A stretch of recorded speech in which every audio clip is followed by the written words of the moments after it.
Shalom, senang bisa berjumpa lagi dengan Bapak Ibu, saudara-saudara sekalian. Mari kita berdoa sebelum membaca firman Tuhan. Kami bersyukur kepadamu ya Tuhan, untuk kekuatan, kesehatan, untuk pemeliharaan. Sekarang kami mau membaca firman Tuhan, pimpin dan terangilah hati kami. Dalam nama Tuhan Yesus. Amin. Nehemia 2 ayat 20. Aku menjawab mereka, kataku, Allah semesta langit, Dialah yang membuat kami berhasil. Kami hamba-hambanya telah siap untuk membangun. Tetapi kamu tak punya bagian atau hak dan tidak akan diingat di Yerusalem. Demikianlah firman Tuhan. Tema kita, Tuhan membuat kami berhasil. Saudara-saudara yang dikasihi Tuhan, Nehemia hidup sezaman dengan Ezra. Kitab Nehemia melanjutkan sejarah bangsa Yahudi yang pulang dari pembuangan. Nehemia adalah juru minuman Raja Artasasta, Raja Persia, dan kemudian dia menyerahkan jabatan itu untuk memenuhi panggilan Tuhan kembali ke Yerusalem untuk membangun tembok-tembok Yerusalem yang sudah runtuh. Nehemia adalah pelayan pribadi raja. Ia seorang yang cakap dan sangat dipercaya karena dia memiliki integritas yang kuat. Dan selain itu, dia juga adalah seorang yang takut akan Tuhan. Dia adalah seorang yang memiliki iman yang teguh dan dia tetap setia di dalam mengikut Tuhan. Sehingga tidak mengherankan ketika ia mendengar kabar tembok Yerusalem telah runtuh, ia pun bersedih, ia berduka, bahkan dia berkabung. Ia berdoa dan berpuasa, memohon hikmat dari Tuhan. Ia memiliki kerinduan untuk membangun kembali tembok-tembok Yerusalem. Akhirnya, dia mendapat izin dari raja untuk kembali ke Yerusalem. Jika Ezra, kemarin kita membahas kitab Ezra, lebih berfokus kepada kepemimpinan rohani atau kebangunan rohani. Dan kemudian Nehemia datang melalui kepemimpinan politik atau pemerintahan. Keduanya bekerja sama untuk menghasilkan pertobatan yang bersifat holistik. Baik secara rohani, secara sosial, ekonomi, bahkan secara politik.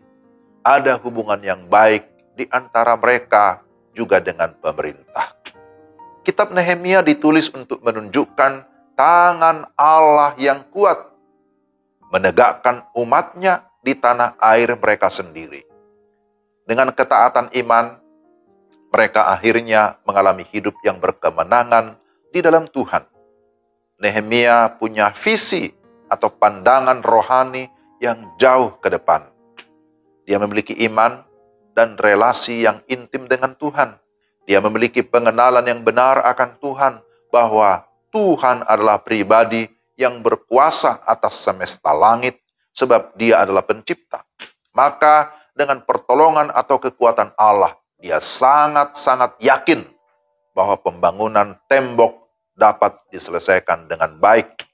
Dia mengajak rakyat Yerusalem untuk bersama-sama membangun.